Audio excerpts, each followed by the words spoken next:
Welcome back, guys. My name's Ken. I'm from Seattle, Washington. I'm a remodeler with 30 years experience. Today's project, we're gonna stain a louvered door, a two-tone stain. The center will get one coat and the border will get two coats to give it that two-tone look. I'm gonna teach you everything I know about staining a piece of wood. Later in the video, we're gonna install the door, put the handle on, show you the finished product. Let's go. Okay guys, we got a brand new door, so we don't have to clean it, sand it, nothing. We got a nice 4-inch wide brush. You want to get the right kind of brush that's made for oil. Let's get going.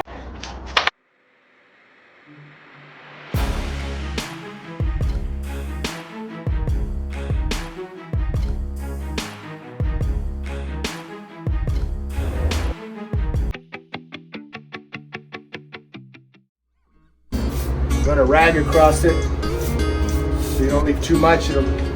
That way you'll still see the grain of the wood. It will look natural. If you don't run a rag across it while it's still wet, you end up leaving a little bit more than you want, and then you kind of cover up the grain and it starts to look more like a solid color. We don't want that. We want the stain look. We want to see the grain of the wood. It soaks up that first coat quick, so that first coat, the wood just kind of soaks it up and it dries kind of fast, so you kind of got to go a little bit fast. This is the door for a pantry closet, and the back side of the door, you're not really going to see it that much. So if you don't do this very much, do the back side first, and then by the time you're done with that, you'll kind of it'll give you a little bit of practice. You'll kind of get in the zone, and then when you do the front side, you'll kind of have the routine down. So we're just putting on a real thin coat. I'm not going to keep on dipping my brush and keeping it loading it up. I just want a thin coat on everything. Enough to give it this color, but still see the grain of the wood. If you slop a little bit on the flat side, or you see any spot where you have some heavy streaks or some drops, grab that rag every couple minutes and just wipe them out. You don't want those to dry. So this project, I mean, it's not rocket science, but it's also a fun project. It's kind of like a before and after, right? We got to see the store when it was brand new with nothing on it. Then we'll finish it all up 100%, put it back in, put the handle on, and then we'll take a look at it, and we'll have a little before and after. I love when I get to share before and after pictures or videos. So I worked with wood quite a bit. I had kind of a little small business that I was just kind of running out of my garage. I was making cedar planter boxes of different sizes. I was making coffee tables and end tables. I was making desks. And I'm going to be doing some more videos of those coming up soon. The next video that I really look forward to doing is going to be, I'm going to teach everybody how to make a cedar planter box. You're going to spend 15, maybe 20 bucks on the materials, but you can easily turn around and sell it and make a good 40, 50 bucks profit. I was doing that for a couple summers. It was a lot of fun, and I was making some pretty decent extra money. I was making pretty much the same as what I make at my job. I mean, journeyman wages pretty much. And once you get good at that, and you can get the routine down, you can start making a bunch of them at once. 10 at a time, 20 at a time, whatever. And then you can average 60, 70 bucks an hour on that. And it's something anyone can do once you learn how to make them. So that video's coming. Please tap the like button real quick. Subscribe if you want. Turn on the bell. You don't have to. All right, guys, check it out. This side is done for the day, and after running a rag across it to soak up just that excess stain, makes it look really even. You can see the grain of the wood. It has a really nice, smooth look to it. I'm really liking this. This looks nice.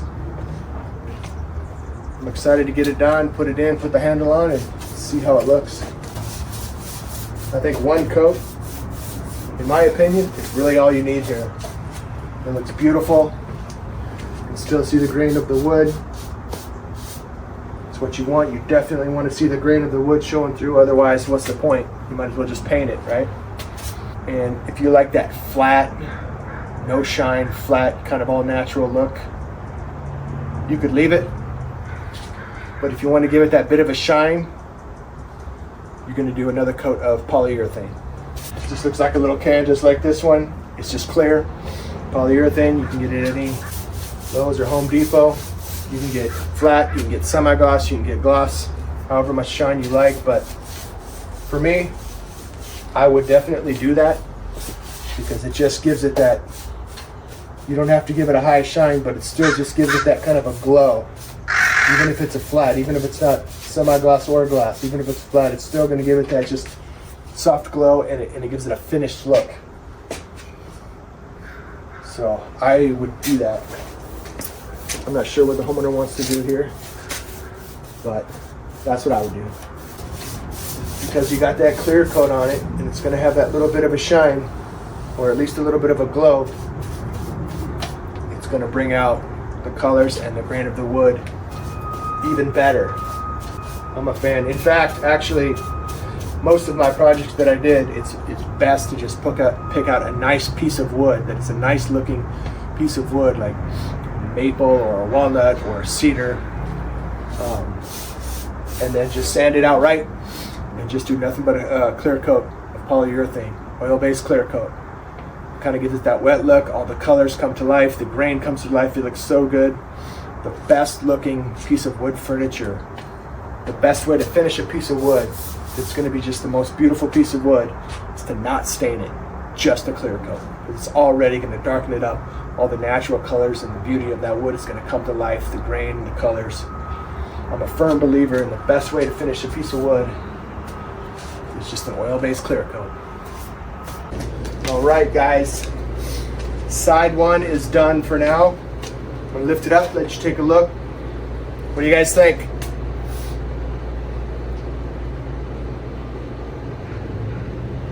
Looks nice. I love it.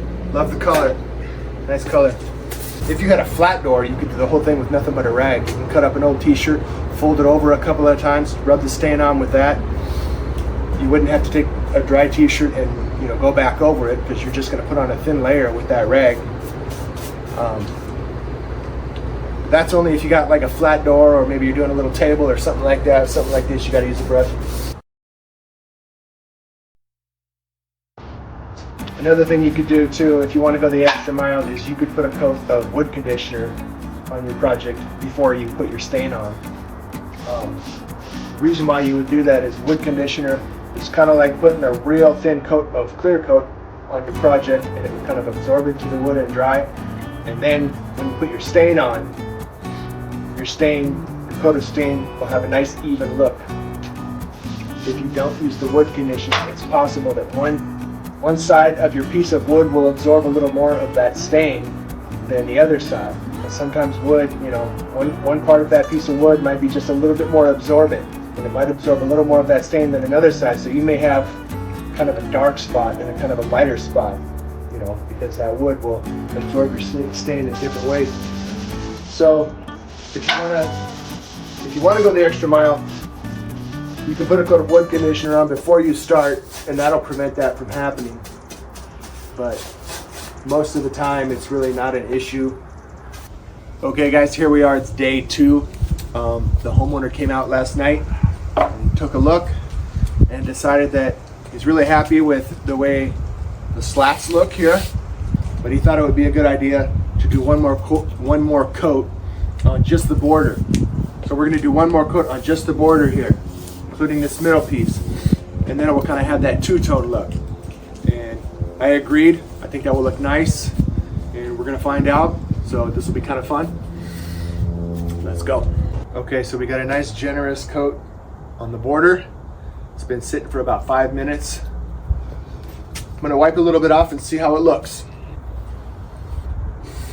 Okay, I like it. That works out good. 5 minutes is just right. Starting to thicken up, starting to leave a pretty generous coat.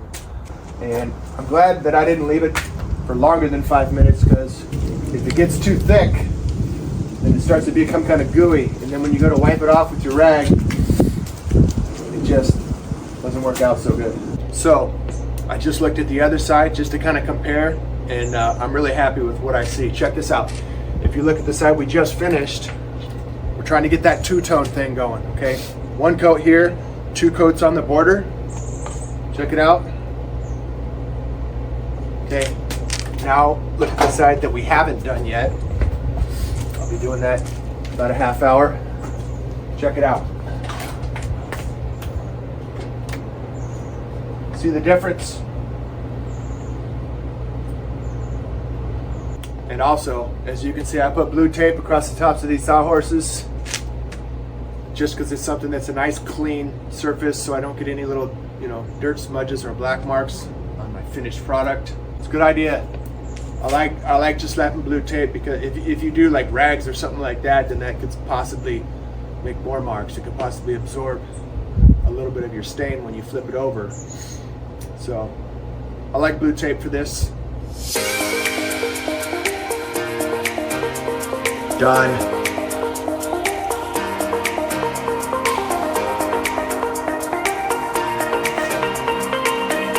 What do you guys think? Looks really nice.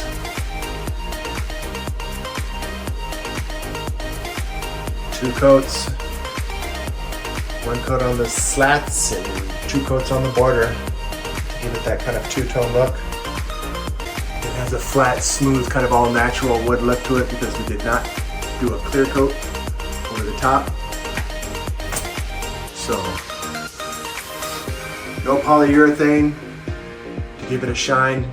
It does have a real soft bit of a glow when the light hits it from that 2 coats of stain. You'll get that from 2 coats of stain, but looks natural, looks like a real piece of wood. So if you kind of like that all natural, kind of rustic look, it's good. Thanks for watching, guys. Hey, hit the like real quick for me to help out the channel. If you don't mind, subscribe and turn on the bell if you want. Thanks for watching.